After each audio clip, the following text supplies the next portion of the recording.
Izin. Bismillahirrahmanirrahim. Assalamualaikum warahmatullahi ta'ala wabarakatuh. Allahumma salli ala Sayyidina Muhammad wa ala ali Sayyidina wa maulana Muhammad. Yang saya hormati Mbah Yai Munif, saya takdimi sepenuhnya. Baru sekarang ketemu, saya langsung jatuh cinta juga. Aku padamu juga. Yang saya hormati para alim, para ulama, para masyayikh, para habaib, para asatid, dan juga yang saya hormati dari Wakil Bupati Demak, perwakilan dan para hadirin dari TNI, Polri dan pemerintahan. Suatu kehormatan yang luar biasa saya bisa hadir di tengah majelis ini. Saya ternyata tidak nyangka ya, kayak gini, kok bisa kayak gini? Karena biasanya saya itu hadir di majelis-majelis terbatas, apalagi kemarin saya nyambung dari sini, ini datang dari Manado, dari Minahasa Utara, Tondano, Tomohon, di mana umat Islam di sana kan kelompok kecil, jadi memang jamaahnya itu hanya 30-40 orang. Tapi memang hari ini kan abad digital, jadi meskipun jamaah yang hadir hanya sedikit, tapi sebarannya luar biasa. Dan ini era abad ini memang menjadi era yang luar biasa. Yang harus kita ketahui, ada salah satu pemikir, salah seorang penulis visioner keturunan Yahudi. Ini kalau kita yang berpikir sempit ini nggak mau baca bukunya. Namanya Yuval Noah Harari. Sudah Yahudi, LGBT lagi. Tapi saya baca di situ judulnya Homo Sapien dan Homo Deus. Dia mengatakan bahwa setiap manusia apabila ingin berkompetisi di masa depan itu harus menguasai algoritma digital. Orang-orang yang tidak bisa menguasai algoritma digital ini akan menjadi manusia-manusia layer kedua yang seperti robot yang dikendalikan oleh orang lain. Kalau kita perhatikan di situ ada kata algoritma. Betapa ruginya umat Islam apabila tidak menguasai algoritma.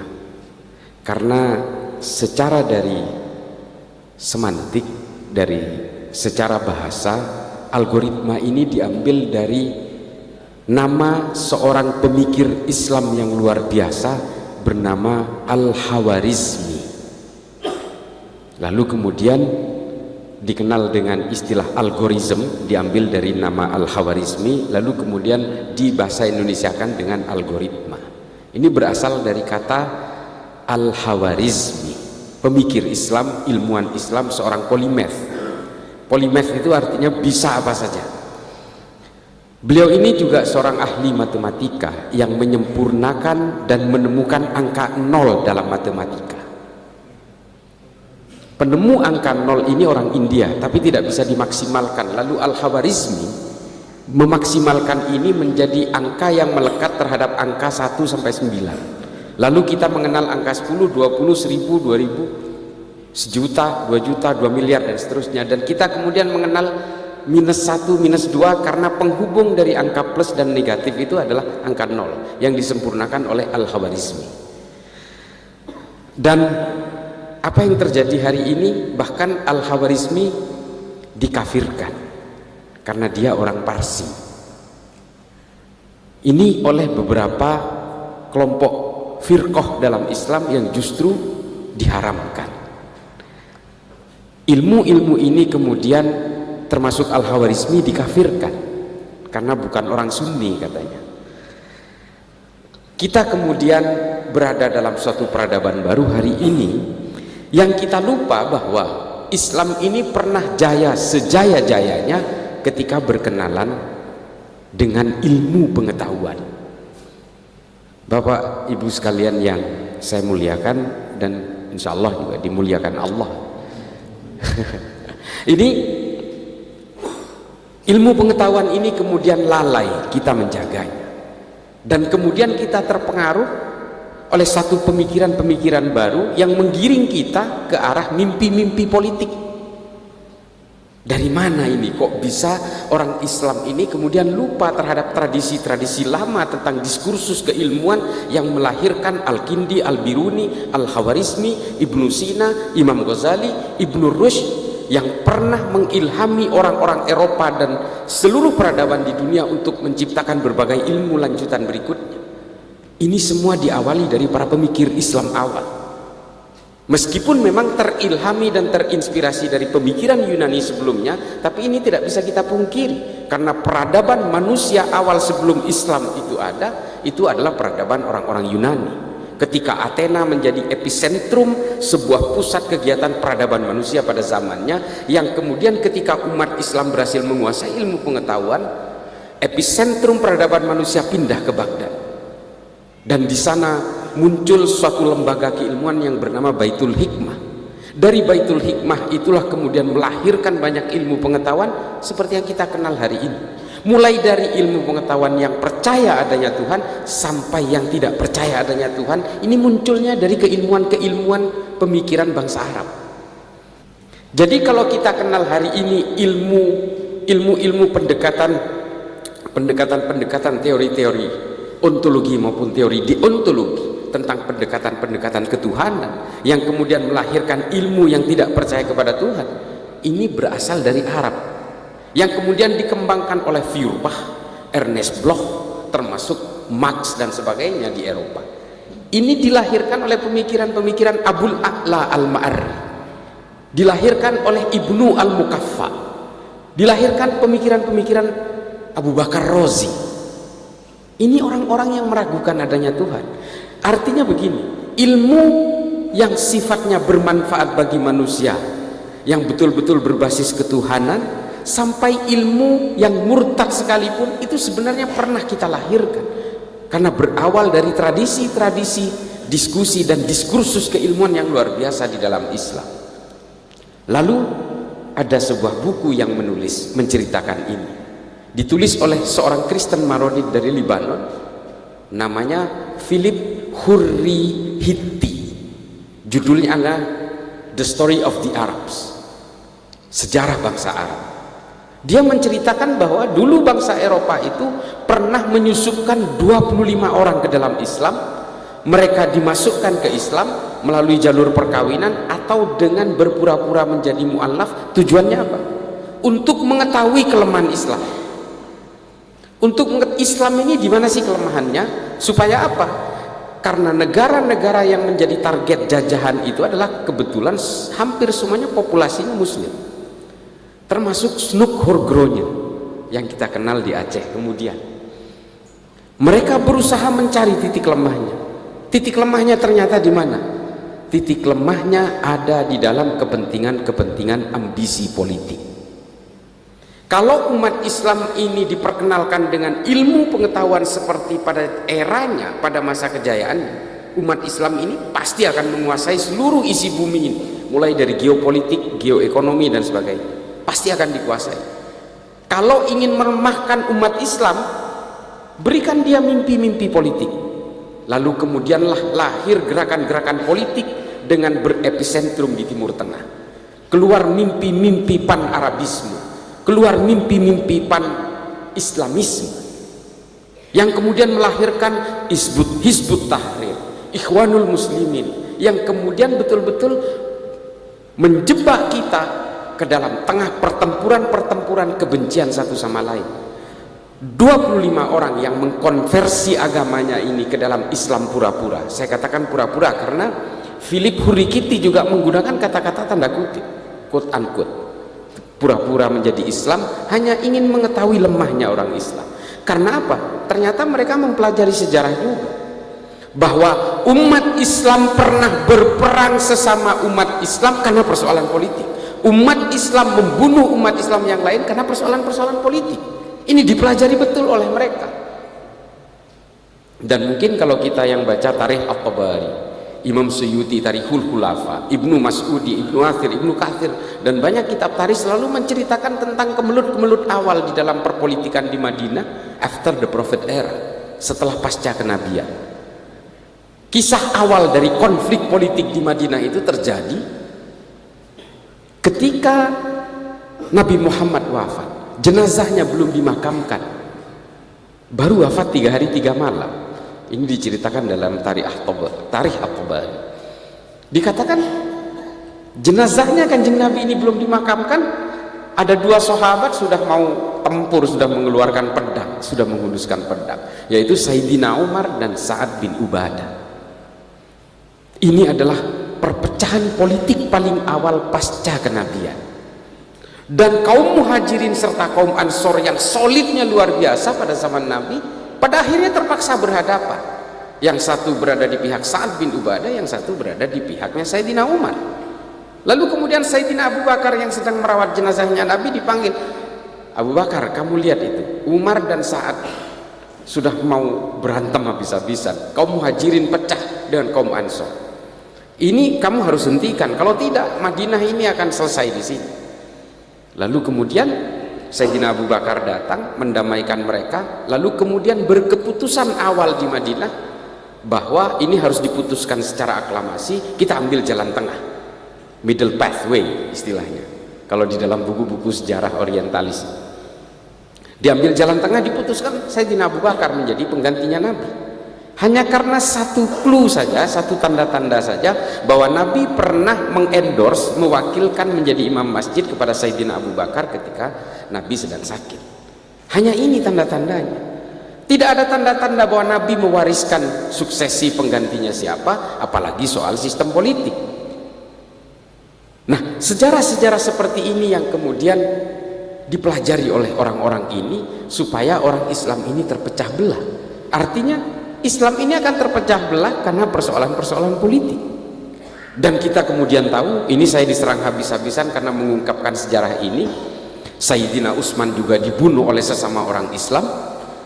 Kalau di dalam kitab-kitab sejarah itu dikatakan pembunuhnya adalah Muhammad bin Abu Bakar, anaknya Sayyidina Abu Bakar, yang kecewa karena tidak jadi dilantik menjadi gubernur Mesir. Ini juga saya dibantah, tapi sayangnya referensi yang dibantahkan ke saya itu justru kitab sejarah yang muncul belakangan, sesudah Tarikh At-Tabari. Menurut saya lemah, karena yang lebih dulu mengatakan Muhammad bin Abu Bakar, dia kecewa karena tidak jadi dilantik menjadi gubernur Mesir, meskipun eksekutornya bukan Muhammad bin Abu Bakar, eksekutornya adalah Ahmar, orang Mesir, memegang jenggot Sayyidina Utsman. Lalu Sayyidina Utsman berkata, saya nggak percaya kamu akan membunuh saya,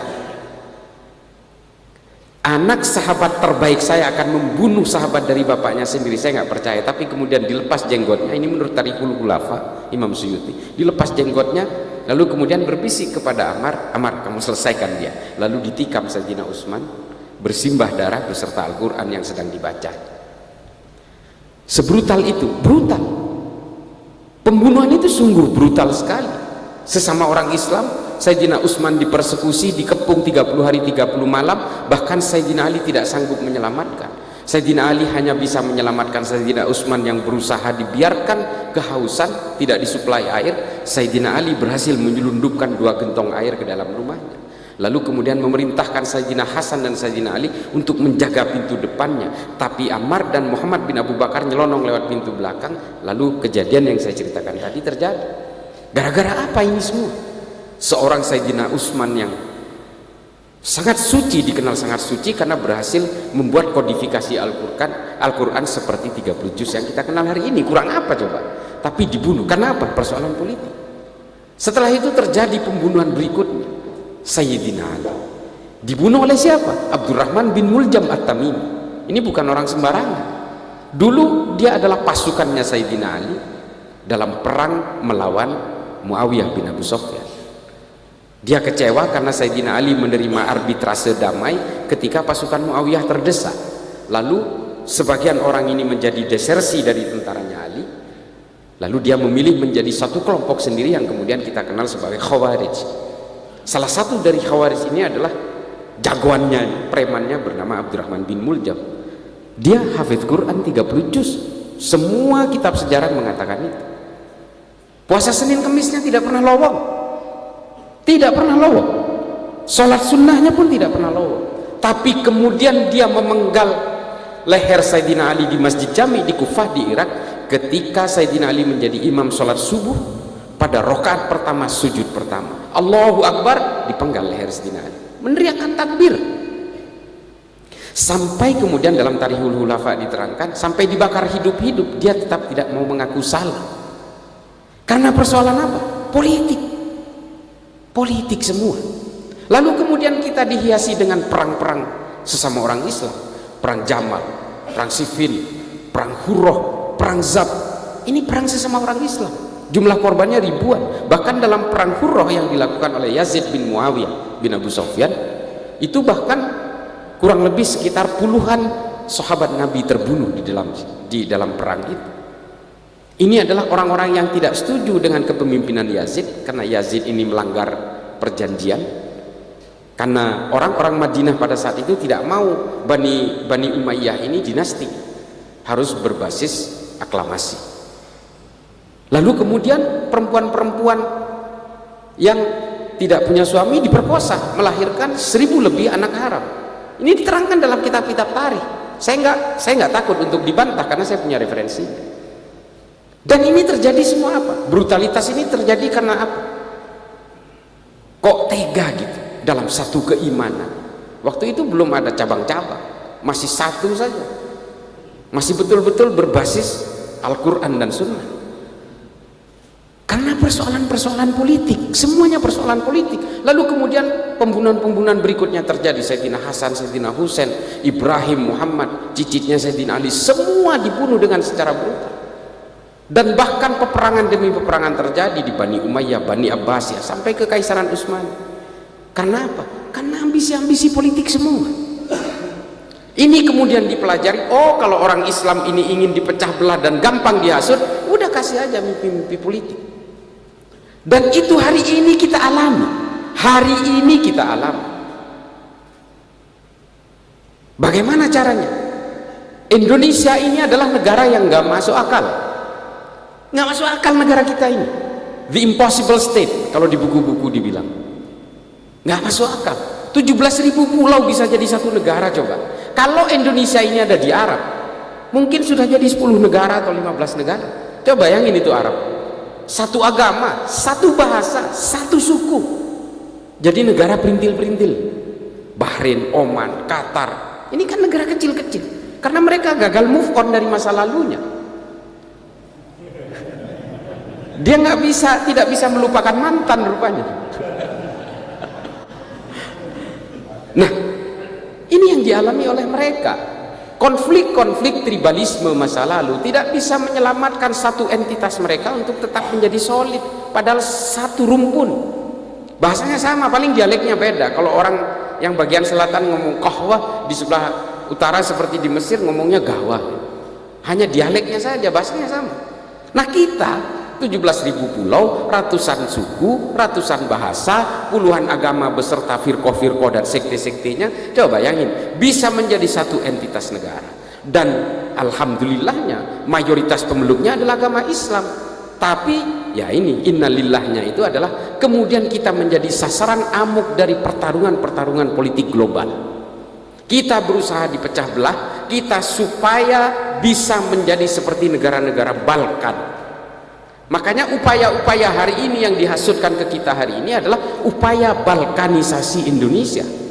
Siapa yang bermain? Negara-negara barat. Kita nggak bisa menolak itu. Hizbut Tahrir kantornya di London kok.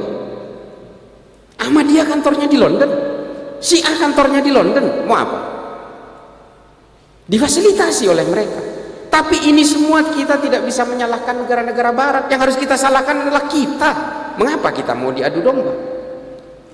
Dan ketika ulama-ulama Nahdlatul Ulama menganjurkan kepada kita untuk menghormati para habaib, menghormati para dzurriyyah kenabian, mereka melihat peluang itu. Diciptakanlah boneka-boneka bergelar habaib untuk memecah belah Nahdlatul Ulama. Ini ironis. Saya sudah berkeliling kemana-mana, Pak. Saya ke Afrika berkali-kali, saya ke Asia Selatan, Asia Tengah. Saya tinggal di Amerika 5,5 tahun. Makanya saya sering dikatakan saya ini liberal. Nggak apa-apa, saya bodoh amat ya. Saya Nahdien sejati. Saya lahir dari keluarga Nahdien. Sampai hari ini saya masih nahdien.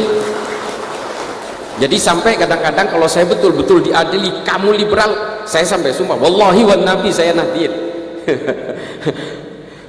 Sebenarnya saya nggak mau ngeladenin, tapi ya sudahlah, saya kan ingin dipojokkan menjadi musuh bersama, sehingga saya itu tidak mempunyai ruang untuk memberikan berbagai pemikiran-pemikiran ini. Saya sebenarnya bukan orang pinter, Pak, saya cuma kadang-kadang lebih dulu tahu dari yang lain. Karena saya hobi baca memang. Saya 10.000 halaman per bulan. Ini ajudan saya tahu. Di mana-mana saya selalu baca. Semua buku saya baca, Pak. Sampai ke bungkus biskuit pun saya baca. Pabriknya ini di mana? PT Nabisco ini di mana? Oh, di Ungaran ternyata. Saya tahu itu. Karena saya dari kecil memang hobi baca. Dan sampai sekarang semua buku saya baca. Mulai dari pemikiran-pemikiran kirinya Lenin, State of Revolution, sampai buku-bukunya kirinya Islam, Muhammad Kutub, Said Kutub, Abu Bakar Naji, Idarat At-Tawahus, semua saya baca. Semua saya baca. Jahiliyatul Qarnin Isrin, Malim fil Tariq, Fidilalil Quran, semua saya baca. Termasuk buku-buku dari abad pertengahan seperti Ibnu Khaldun Al-Muqaddimah, Abu Bakar Ahmad Ad-Dinawari Al-Mujalasa wa Jahirul Ilmi, termasuk tadi Irsadul Ibad. Kemudian menyinggung itu kitab klasik pertama yang saya baca dulu. Jadi memang kita harus betul-betul fokus terhadap ilmu pengetahuan. Kalau tidak, kita terjebak di sini. Dan kita hari ini betul-betul seperti yang dikatakan oleh seorang akademisi dari Tillman University, Phil Caruso namanya. Dia mengatakan tonggak paling penting di Indonesia itu adalah Nahdlatul Ulama. Kalau Nahdlatul Ulama ini tumbang, Pancasila itu jadi nggak ada apa-apanya. Ini saya kira tidak berlebihan. Karena memang ulama-ulama kita dulu dari NU itu memang merumuskan bahwa kita tidak boleh memaksakan ego sesuai keinginan kita. Makanya kemudian diputuskan secara bersama-sama bahwa ini adalah perekat, bridging, yang kemudian kita kenal dengan Pancasila. Apakah ini mereka ulama-ulama kita, Mbah Hasim dan sebagainya ini ngarang-ngarang? Enggak, ada rujukannya, Pak. Setelah saya pelajari hari ini, ternyata ini sudah ditulis di abad pertengahan oleh Ibnu Khaldun dalam Al-Muqaddimah. Pancasila ini disebut dengan konsep Al-Asobiyah, kesepakatan bersama. Dari Al-Asobiyah inilah kemudian John Smith, John Locke, Adam Smith, John Maynard, John Locke merumuskan pemikiran Ibnu Khaldun ini menjadi satu sistem politik seperti yang kita kenal hari ini dengan demokrasi modern. Dan pemikiran-pemikiran Ibnu Khaldun ini tentang bagaimana sebuah kapital, sebuah aliran modal didistribusikan kepada masyarakat, ini juga mengilhami Karl Marx dalam Das Kapital. Saya sudah baca, Pak. Dan ini pemikirannya sama dengan Ibnu Khaldun dalam Al-Muqaddimah. Bagaimana sebuah modal itu disebar dalam masyarakat sehingga kemudian menghasilkan menjadi cash in, cash flow yang positif bagi sebuah negara. Ini ditiru oleh Karl Marx dalam Das Kapital dan ditulis juga bahwa ini dikatakan oleh Ibnu Khaldun. Coba, bangga sekali kita. Tapi hari ini kita tidak lagi melahirkan Ibnu Sina, tidak bisa melahirkan lagi Al-Khawarizmi, Al-Biruni, termasuk kitab-kitab seperti Al-Haya yang menciptakan prototipe lensa pertama di dunia. Yang menciptakan lensa kamera itu orang Islam, Pak. Tapi kemudian kitab Al-Haya ini tidak dihargai di Islam, diusung ke Jerman, sehingga kita tahunya hari ini yang menciptakan lensa pertama itu adalah orang Jerman. Ilmu pengetahuan ini betul-betul dijauhkan dari kita, dari umat Islam, supaya kita betul-betul sibuk dengan mimpi-mimpi politik. Dan dengan mimpi-mimpi politik itu hari ini kita menghunus pedang satu sama lain, menghunus golok satu sama lain, bahkan bukan hanya dalam satu keimanan, sesama Nahdien pun sama-sama saling menikah. Yang satu atas nama kecintaan kepada habaib, yang satu seolah-olah tidak cinta habaib.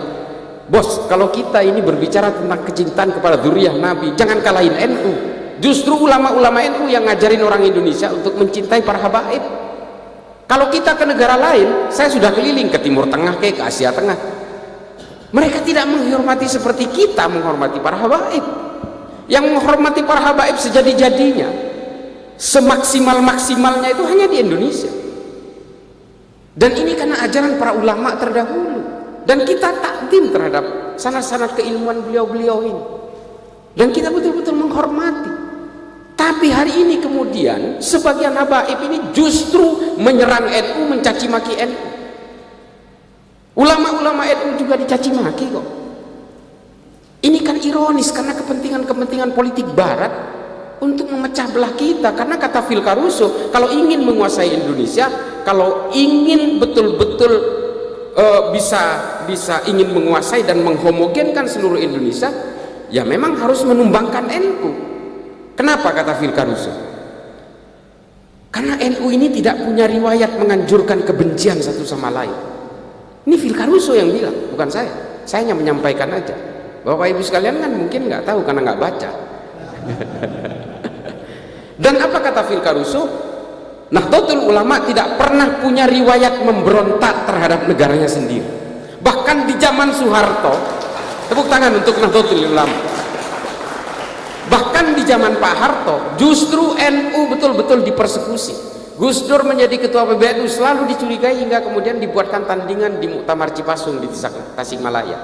Namanya Abu Hasan. Dan bahkan saking cintanya Nahdlatul Ulama, kalangan Nahdien terhadap negara ini, ketika Gus Dur dilengsarkan secara tidak normal pun, apa ada yang memberontak? Nggak ada. 212 nggak ada apa-apanya kalau orang Nahdien mau berontak waktu itu. Diludahin Monas tenggelam. Tapi apa?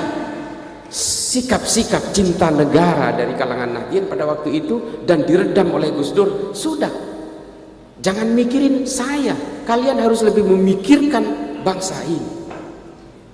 Ini loh Nahdlatul Ulama. Makanya kata Phil Caruso, riwayat track recordnya Nahdlatul Ulama yang seperti inilah kemudian dia menjadi kekuatan poros utama di Indonesia. Dan hari ini apa? Banyak ideologi transnasional yang justru ingin memecah belah NU supaya NU tumbang. Dan kalau sudah tumbang, selesai semua. Muhammadiyah juga gampang, tinggal ngejentikkan tangan. Pancasila jadi tidak ada apa-apanya.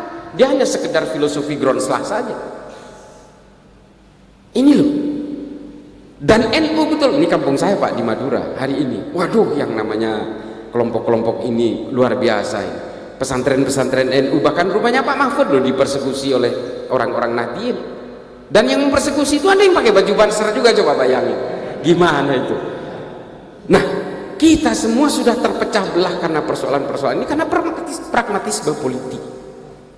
Tapi apakah orang Islam nggak boleh berpolitik? Boleh, sangat boleh. Kata Imam Ghazali dalam Ihya Ulumuddin dikatakan Islam dan politik itu seperti saudara kembar. Seperti saudara kembar. Artinya apa? Orang Islam harus berpolitik supaya ruang-ruang politik ini tidak keluar dari maqasid syariah. Jelas. Tapi jangan kemudian agama dan dalil-dalil ini dijadikan landasan sebagai alat penegas bahwa dirinya di-endorse oleh Tuhan untuk berkuasa. Ini kan nggak boleh. Kalau orang mencapai kekuasaannya dengan menggunakan dalil-dalil, Pak, kejahatannya juga akan menggunakan dalil-dalil. Ini sahih ini.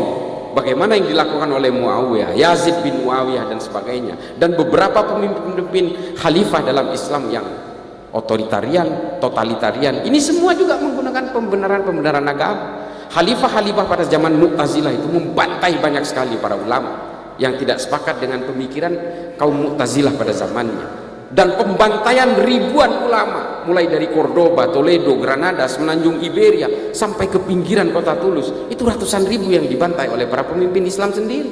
Karena apa? Karena dianggap berbeda. Dan si khalifah ini, para pemimpin ini merasa benar dengan menggunakan dalil-dalil agama. Mereka dituding sebagai bugot. Ini banyak sekali terjadi. Sampai hari ini ada sungai di Spanyol itu namanya Sungai Guadalquivir. Pernah dulu 300 ulama disalib dan dibakar hidup-hidup di situ. Sampai sekarang itu masih diziarahi oleh banyak muslim di Eropa. Karena di situ memang ulama, pemikir-pemikir Islam beserta kitab-kitabnya juga ikut dibakar. Nah, Bapak Ibu sekalian,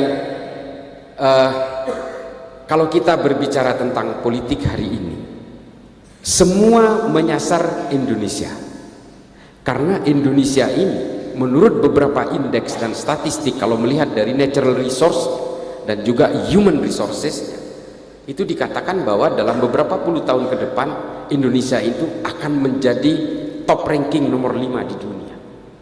tapi penduduknya mayoritas Islam. Ini kan kemudian menjadi suatu problem dalam power shifting global game, dari pertukaran berbagai kekuatan geopolitik dan geoekonomi. Dulu politik itu ingin menguasai Timur Tengah, Pak, politik global itu, lalu geser ke Asia Selatan. Makanya konflik itu selalu ikut serta dengan kepentingan-kepentingan Barat di situ. Kalau dulu di Timur Tengah terjadi konflik, kemudian bergeser ke Pakistan, ke Afghanistan, lalu bergeser ke daerah Asia Selatan lainnya dan ke Asia Tenggara, mulai dari Thailand Selatan sampai ke Filipina Selatan. Dan hari ini semuanya berusaha dikerucutkan ke arah Indonesia. Dihajar mulai dari kelompok-kelompok kiri dengan gerakan KKB di Papua, dan juga kelompok-kelompok di bawah permukaan hari ini yang menunggangi Islam. Saya katakan teroris itu tidak ada agamanya, tapi mereka menggunakan agama sebagai alat penegas bagi seluruh kejahatan-kejahatan brutalnya. Karena kalau atas nama agama, semua kejahatan akan terlihat terhormat. Semua, Pak, penipuan, perumahan, kampung syariah dan sebagainya, ini semua menggunakan agama, semuanya merasa terhormat. Dan ini dilakukan oleh kelompok-kelompok teroris ini, JI, JAD, JAK, JAT, JAS, MMI, MIT, NIB, NII, Khilafatul Muslimin. Ini semua punya tujuan-tujuan politik. Nah, ini semua berusaha menyasar kalangan Nahdliyin semua. Entah itu mimpi khilafatu min hajin nubuwah, atau yang khilafah versi Hizbut Tahrir, atau dengan mimpi-mimpi al-mamlakah yang diusung oleh kelompok Wahabisme dan Salafisme. Ini semua menggerogoti orang-orang Nahdliyin satu persatu dengan tujuan apa? Supaya Nahdlatul Ulama ini tumbang setumbang-tumbangnya, sehingga kita kemudian tidak takdim kepada para ulama-ulama NU. Mereka mengajari kita untuk mencaci maki satu sama lain, seolah-olah kalau kita beragama itu punya ruang-ruang untuk saling membenci. Padahal bukan itu tujuannya. Yang diajarkan oleh para ulama-ulama kita yang tawadhu, ini kan tidak begitu. Orang NU itu sudah diajari untuk saling menghormati satu sama lain sejak dulu. Kakek saya itu santrinya Mbah Holil, Syekhona Khalil bin Abdul Latif di Bangkalan. Kakek saya itu santri terakhir. Kakek saya ini namanya Kiai Haji Zayyadi, satu kamar dengan Kiai Haji As'ad Samsul Arifin Asem Bagus itu Bondo Sukorejo. Nah, ini satu kamar dulu setelah Mbah Hashim, jauh setelah Mbah Hashim. Nah, saya kebetulan juga mondok di pondok itu, tapi saya sudah cicipnya. Allah yarham Kiai Abdullah. Nah, kakek saya itu ngajarin saya itu dulu ketika saya kecil itu, setiap hari itu saya dibawa ke toko-toko yang Cina pemiliknya. Nggak beli apa-apa, cuma ngobrol aja dengan Cina-Cina yang di kota Bangkalan itu. Ya kita ngobrol biasa, kita dikasih kopi dan ada salib di mana-mana, kita udah biasa. Lalu saya tanya ke kakek saya, Abah, saya kok dibawa ke sini, itu kan ada salib, itu kan kafir. Ya supaya kamu tahu bahwa kafir itu bukan untuk dimusuhi, kafir itu untuk diajak ngobrol, kata. Itu kata kakek saya. Loh, ini ajaran siapa? Ya dulu Mbah Holil itu yang ngajari begini. Jadi Mbah Holil itu dulu ya keliling-keliling. Nah, itulah alasan kakek saya untuk memperkenalkan Islam itu ya seperti itu. Bukan dengan justru menyerukan bakar, gantung, bunuh. Ahlul bid'ah. Wah, ini ahlun nar. Wah, luar biasa ini hari ini. Saya itu ya setidaknya saya itu dikirim ke neraka itu minimal 3 kali sehari. Udah bayangin, saya itu udah sarapan. Dikafirkan itu, waduh, udah sering sekali. Apalagi saya dituduh Syiah segala macam. Ya Allah, saya sesobek pun saya nggak pernah tahu itu ajaran Syiah itu. Saya nggak tahu itu. Nah, hal-hal seperti itu yang kemudian dijejalkan kepada kita hari ini betul-betul diakselerasi dengan uangnya segala macam. Karena memang ini ada bohirnya, ada capital fundingnya di dalam. Dan apa yang terjadi di Saudi hari ini seharusnya menyadarkan orang-orang pemeluk ini di sini. Sebenarnya semua kelompok Ikhwanul Muslimin, Hizbut Tahrir dan juga kelompok Salafi Wahabi ini secara fikih semuanya mereka percaya kepada tafsir yang sama, cuma tujuan politiknya yang berbeda. Mengapa Saudi hari ini menggantung ulama-ulama yang menyerukan khilafah? Karena mereka pengusung al-mamlakah, kerajaan, dinasti. Ya tentu saja berbeda, padahal ajarannya sama. Dengan ISIS juga sama sebenarnya. Mereka punya keyakinan yang sama, mengharamkan maulid, mengharamkan tahlil, mengharamkan musik, mengharamkan rokok dan sebagainya. Sama. Artinya apa yang disuarakan oleh ustadz-ustadz salafi hari ini di TV-TV itu dengan teroris yang ditangkap Densus 88 di penjara hari ini sama pemikirannya. Cuma ini pintu pembuka, teroris-teroris itu adalah produk akhirnya. Di tengah-tengah itu adalah proses eskalasi kognitif yang membuat mereka itu kemudian belajar tentang kebencian. Karena mereka merasa ajarannya paling orisinil, Pak, paling asli. Sehingga apa? Kita-kita yang berbeda dengan mereka ini dianggap orang yang tercemar. Dari situ saja sudah membuat batasan-batasan yang berbeda. Dan konsep mereka al-wala wal bara. Ini saya diprotes juga ini teman-teman Muhammadiyah. Gus, jangan kenceng-kenceng soal al-wala wal bara. Orang Muhammadiyah masih banyak yang meyakini itu. Ya roba. Oh, yang menciptakan teroris konsep ini kok ditulis oleh Ibnu Taimiyah dalam Majmu' al-Fatawa. Dan bagaimana mereka membangun eskalasi politik supaya politik ini menjadi tujuan utama, menjadi mainstream dalam upaya apa? Menghomogенkan seluruh bangsa itu menjadi Islam yang sama dengan saya. Ini ditulis juga dalam Takhliq As-Siyasatu Syariah oleh Ibnu Taimiyah. Dan ini kalau dilaksanakan di Indonesia, ini sudah nggak konsisten sama sekali.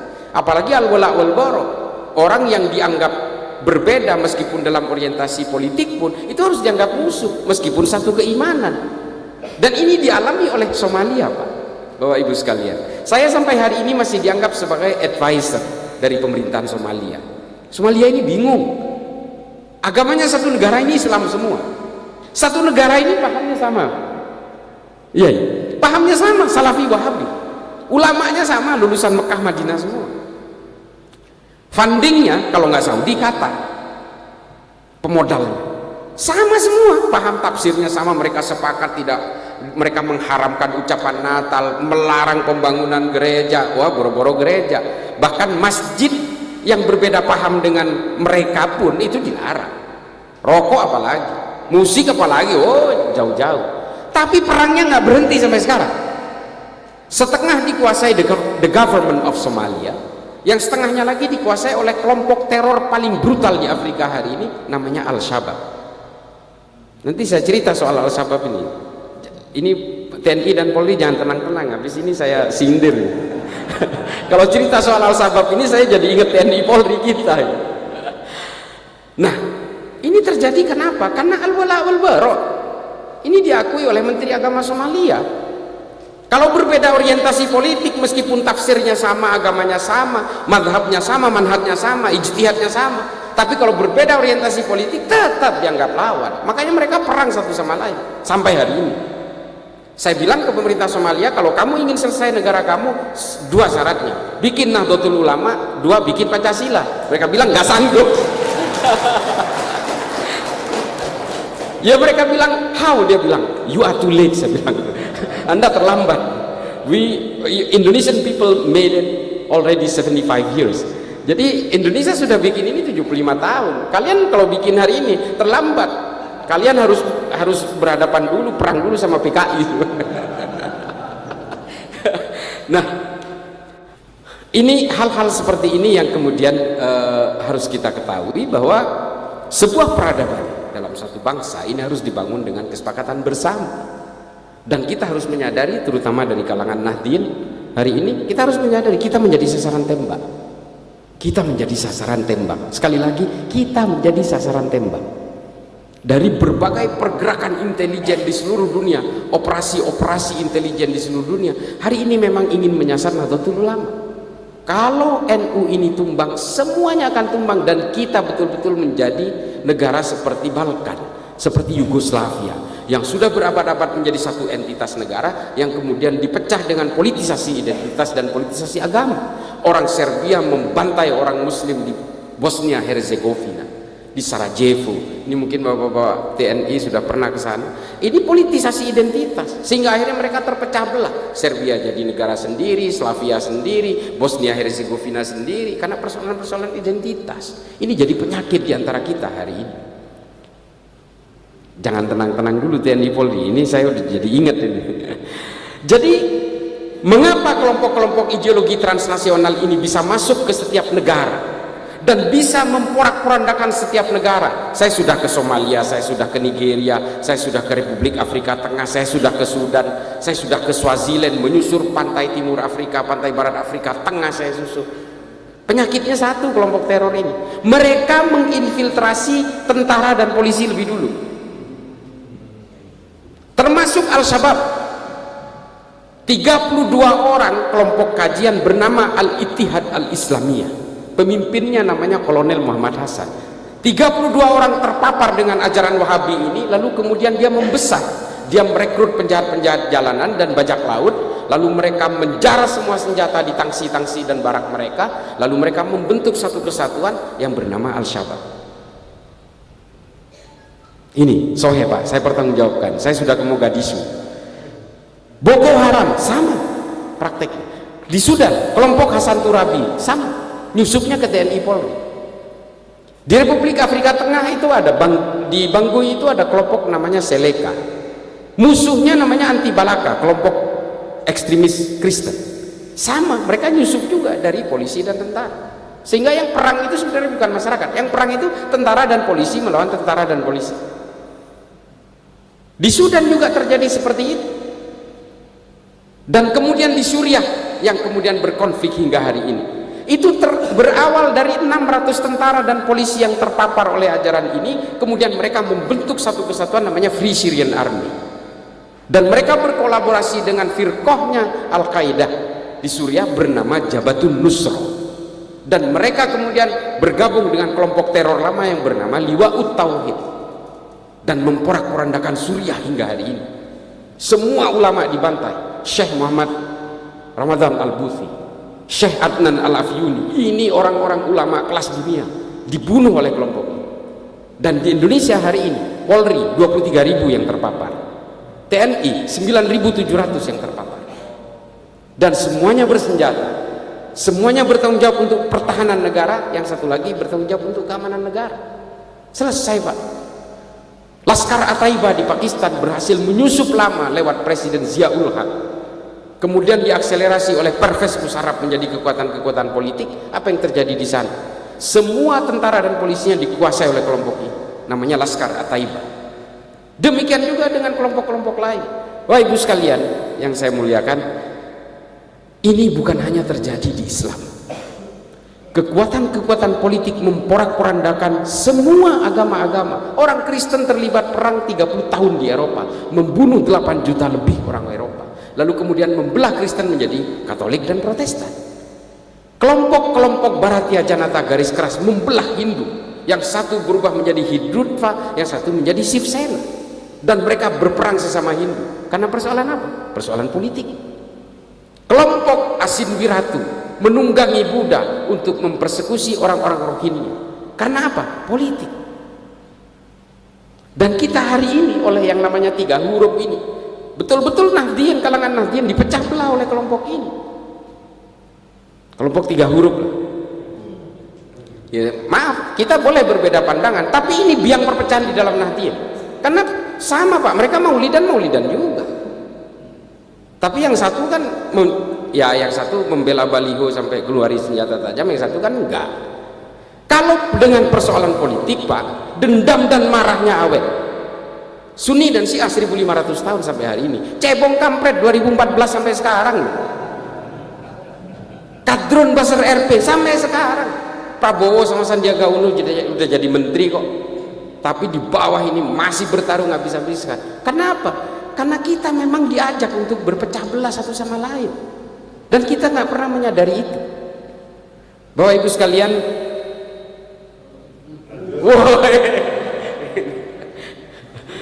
untung acara saya besok siang. Mohon izin ya.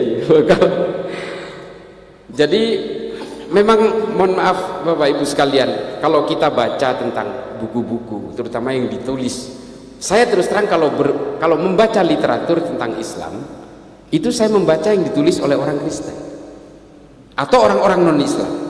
Kalau saya ingin saya ingin perbandingan apa sih kata orang non-Islam tentang Nabi Muhammad, ya saya baca tulisan-tulisan yang ditulis oleh orang non-Islam.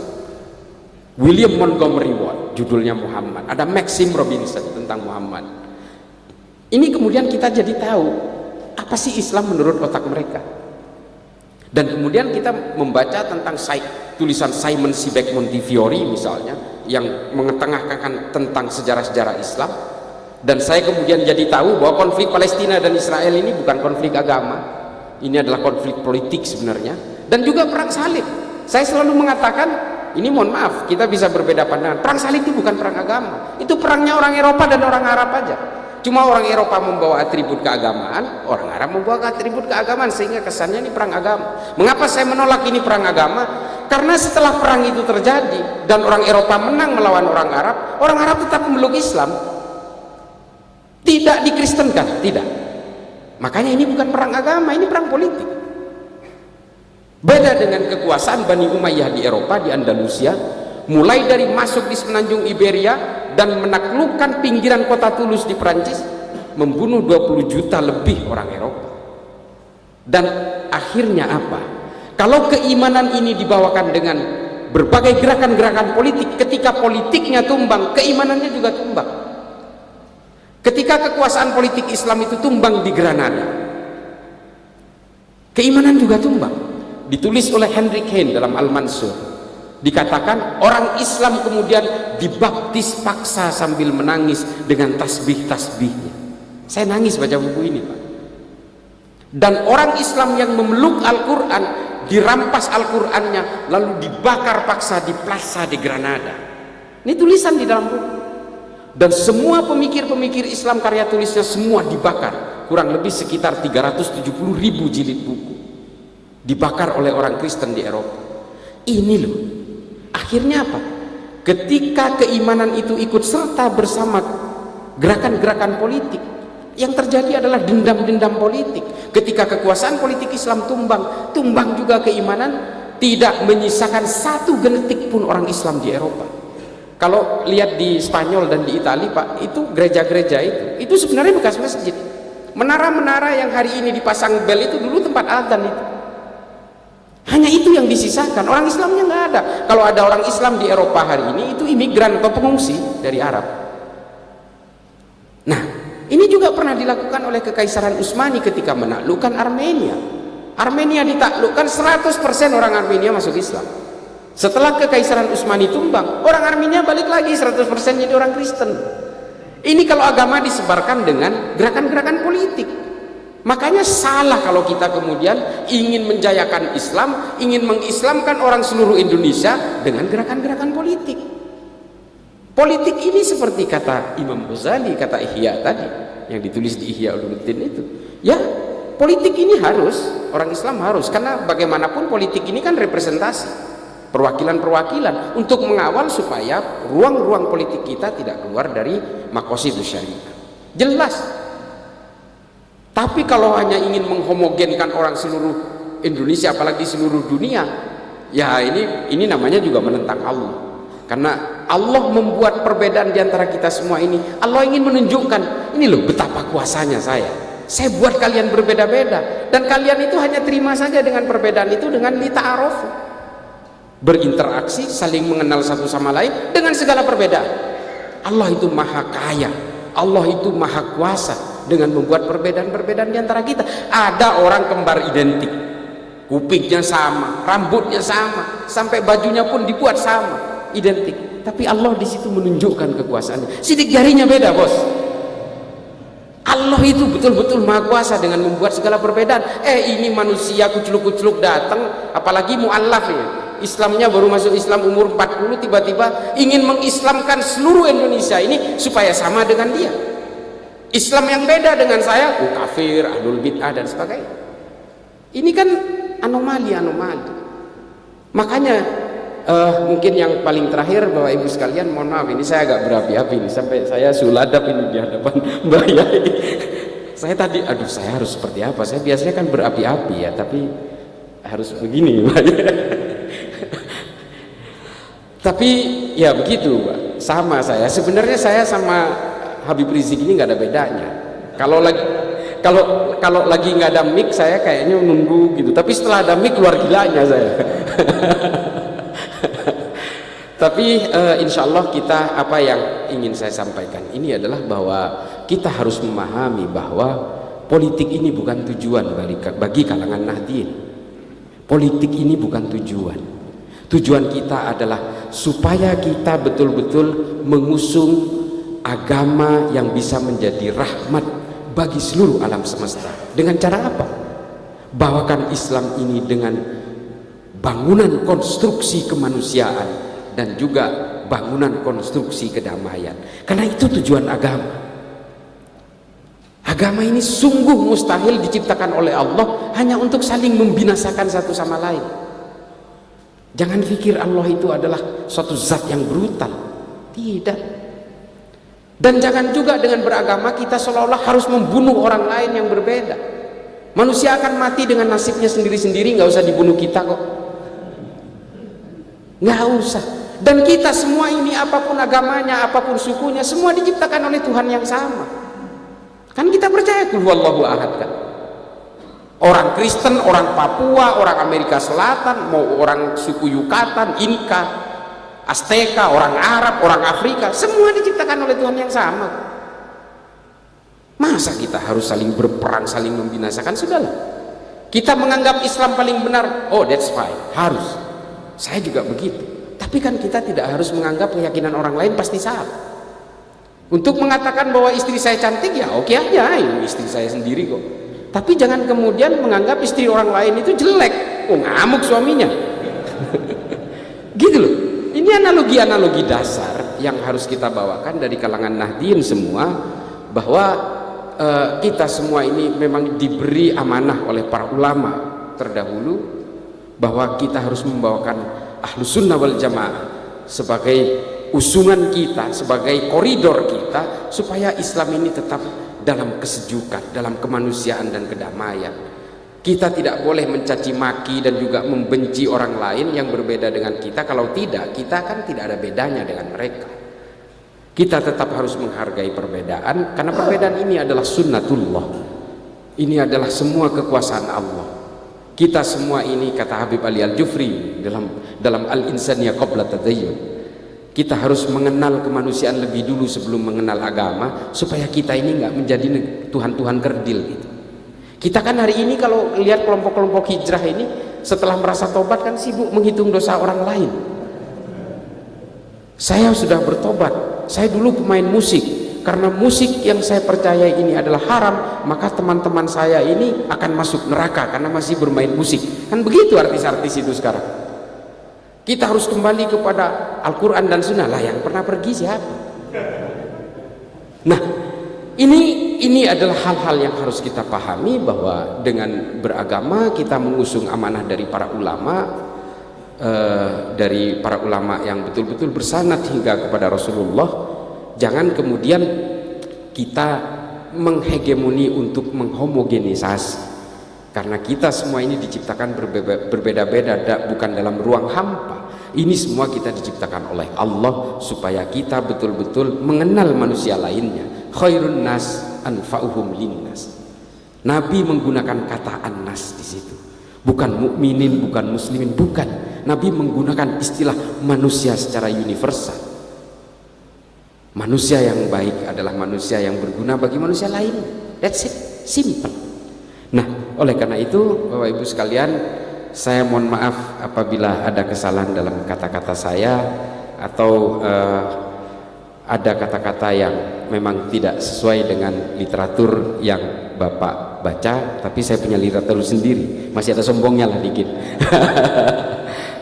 Mudah-mudahan ini bisa menjadi maslahat bagi saya yang fakir ilmu ini. Akhiran, ihdinas siratal mustaqim, wallahul muwaffiq ila aqwamit thoriq. Wassalamualaikum warahmatullahi taala wabarakatuh.